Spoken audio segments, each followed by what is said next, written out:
नमस्कार सभी को। मैं आपको आज कुछ स्कॉलरशिप स्कीम्स के बारे में बताने जा रहा हूँ। ये स्कॉलरशिप स्कीम दिल्ली गवर्नमेंट द्वारा दी जाती है, जिसमें graduation, post graduation, ITI, polytechnics, diploma करने वाले स्टूडेंट्स होते हैं, उनको ये मिलती है। ये एक मेरिट स्कॉलरशिप होती है। मेरिट स्कॉलरशिप्स के लिए कुछ एलिजिबिलिटी होती है, क्राइटेरिया होती है, हम उसके बारे में डिस्कस करेंगे। ये इस स्कीम का नोटिफिकेशन आपको कहाँ से मिलेगा, उसके बारे में मैं स्टेप बाय स्टेप आपको बताता हूँ। सबसे पहले आपने गूगल क्रोम ओपन करना है। गूगल क्रोम में आपने लिखना है SC/ST वेलफेयर, ठीक है। करके सर्च मारेंगे SC/ST वेलफेयर, तो आपको दिल्ली गवर्नमेंट की वेलफेयर SC/ST वेलफेयर delhi.gov.in की वेबसाइट पे आपको रिडायरेक्ट करना है। आप उस पर क्लिक करेंगे, जहाँ पे आपको SC/ST वेलफेयर डिपार्टमेंट की वेबसाइट खुल जाएगी। जहाँ पे हमारा होगा list and guideline of the scholarship scheme 2023-24। इस पर आपने क्लिक करना है, व्यू करना है इसको। देन यहाँ पे एक PDF डाउनलोड करने का ऑप्शन आएगा, आपने वो PDF डाउनलोड कर लेंगे।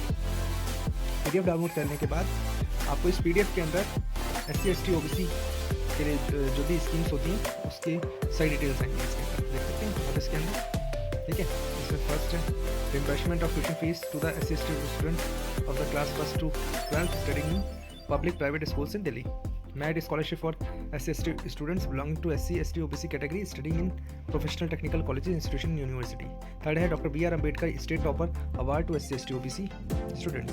फोर्थ है मुख्यमंत्री विद्यार्थी प्रतिभा योजना फॉर SC/ST OBC स्टूडेंट।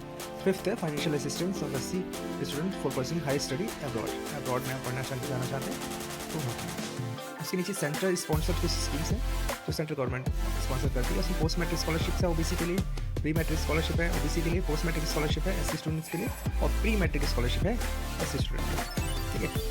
तो आज हम अभी सबसे पहले हैं यहाँ पे सेकंड मेरिट स्कॉलरशिप्स के बारे में जानेंगे। क्या क्राइटेरिया होता है, किस तरीके से फुलफिल करना है। Merit scholarship to the SC/ST OBC category student studying in professional technical colleges, institution and university, ठीक है। जो स्टूडेंट प्रोफेशनल स्टडी कर रहे हैं, टेक्निकल कॉलेजेस में पढ़ रहे हैं, टेक्निकल इंस्टीट्यूशन में पढ़ रहे हैं। अब ये टेक्निकल इंस्टीट्यूशन, टेक्निकल कॉलेजेस के अंदर जो कोर्सेज आते हैं उसके बारे में आपको डिटेल्स में बताएंगे। तो इसके अंदर जो मेरिट स्कॉलरशिप आती है, इसमें अलग अलग कोर्स के अकॉर्डिंग ग्रुप्स बने हुए हैं। Group A, group B, group C, group D, 4 group बने हुए हैं टोटल। तो पहले ग्रुप में जो ग्रुप A में है, इसके अंदर degree course in medical engineering, BSc, veterinary, forensic science, higher education, BA, MS, इस तरीके के कोर्सेज अगर आप कर रहे हैं, ठीक है।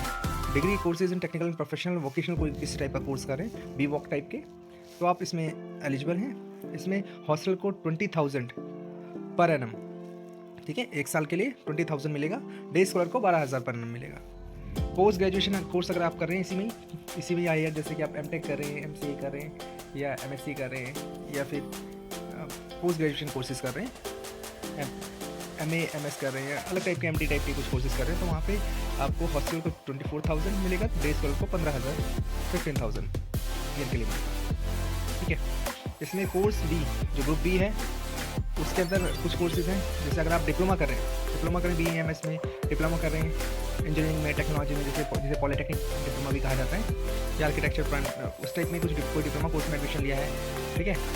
तो आप इसके अंदर आपको 15,000 हॉस्टलर को मिलता है, डे स्कॉलर को 9,000 rupees Delhi government as a scholarship provide करती है 1 ईयर के लिए, ठीक है।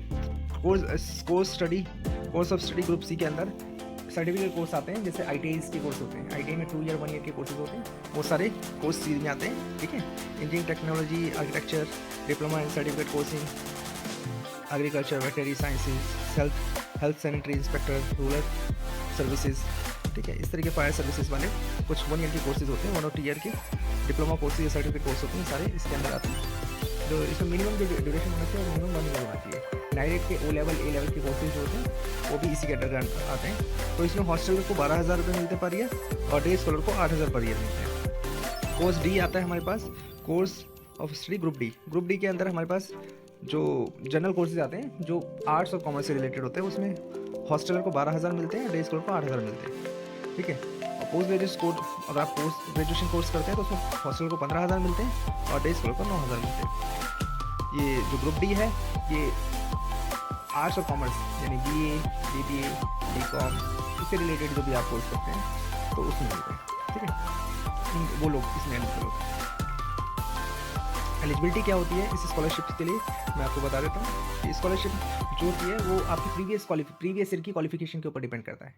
जैसे प्रीवियस ईयर में आपने 60% से अब मार्क्स होने चाहिए, यानी जो अभी करंट फाइनेंशियल ईयर चल रहा है 2023-24 का सेशन चल रहा है, ठीक है।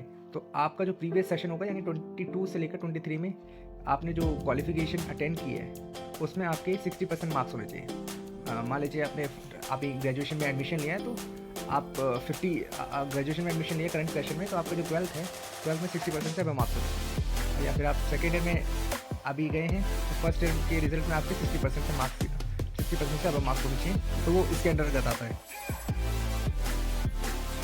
इसी प्रकार थर्ड ईयर के स्टूडेंट वो अपने सेकेंड ईयर के रिजल्ट के बिहाफ पे थर्ड ईयर के सेशन में ये स्कॉलरशिप ले सकते हैं। अब इसके लिए क्या क्या एलिजिबिलिटी है वो मैं आपको क्लियर कर देता हूँ, ठीक है।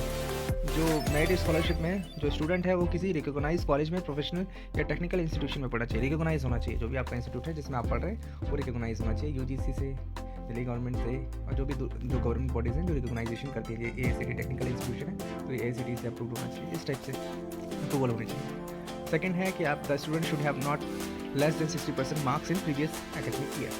इसीलिए बात कर रहा हूँ कि प्रीवियस एकेडमिक ईयर में आपके 60% मार्क्स होने चाहिए। थर्ड है फैमिली इनकम जो है SC/ST कैंडिडेट्स के लिए कोई कैपिंग नहीं है, लेकिन जो फैमिली इनकम सीलिंग है OBC कैंडिडेट्स के लिए 3 लाख से बिलो होना चाहिए उनकी इनकम, फैमिली इनकम। और उनके पास गवर्नमेंट ऑफ NCT ऑफ दिल्ली के SDM द्वारा या DC द्वारा बनाया हुआ एक इनकम सर्टिफिकेट प्रूफ देना होगा एप्लीकेशन के साथ। थर्ड है फोर्थ हमारे पास एलिजिबिलिटी में एक एलिजिबिलिटी क्राइटेरिया आता है, the student getting stipend from institution government during this course of study are also eligible to get the merit scholarship, ठीक है। अगर बच्चों को किसी तरीके की स्टाइपेंड मिल रहा है या किसी तरीके की इंटर्नशिप में बच्चा है ड्यूरिंग दिस कोर्स तो भी उसके लिए वो भी एलिजिबल है, ठीक है। OJT टाइप के या इंटर्नशिप्स किसी कई कोर्सेज में अंडर करिकुलम होता है कि उनको इंटर्नशिप या OJT करना होता है, तो वो भी एलिजिबल है। अगला है कि जो कास्ट सर्टिफिकेट है वो बच्चे के नाम पे, स्टूडेंट के नाम पे या उसके फादर के नाम पे होना चाहिए, वो भी SDM DC द्वारा बना हुआ दिल्ली गवर्नमेंट, ठीक है। अगर मान लीजिए कि आपका कास्ट सर्टिफिकेट दिल्ली गवर्नमेंट के द्वारा नहीं बना गया है तो आपके पास डोमिसाइल सर्टिफिकेट होना चाहिए, ठीक है। डोमिसाइल सर्टिफिकेट दिल्ली का होना चाहिए, और कास्ट सर्टिफिकेट आपका किसी दूसरे स्टेट का भी होगा तब भी चल जाएगा। अगला है कि अगर आप मान लीजिए किसी कारण के कारण आप स्टडी को कंटिन्यू नहीं कर पाते हैं, उसमें गैप हो जाता है 3 साल का 3 से साल के ज़्यादा सा भी, तो आप उसमें गैप एफिडेविट आपको देना पड़ेगा, उसके साथ एनक्लोज करना पड़ेगा कि ड्यूरिंग दैट आपने कोई फॉर्मल एजुकेशन में नहीं थे, देन आप इस स्कॉलरशिप के लिए अप्लाई कर सकते हैं। बाकी डिटेल्स मैं जो भी एप्लीकेशन होगी मैं नेक्स्ट वीडियो में आपको detail step by step procedure बता दूंगा कि किस तरीके से आप इसके लिए अप्लाई कर सकते हैं।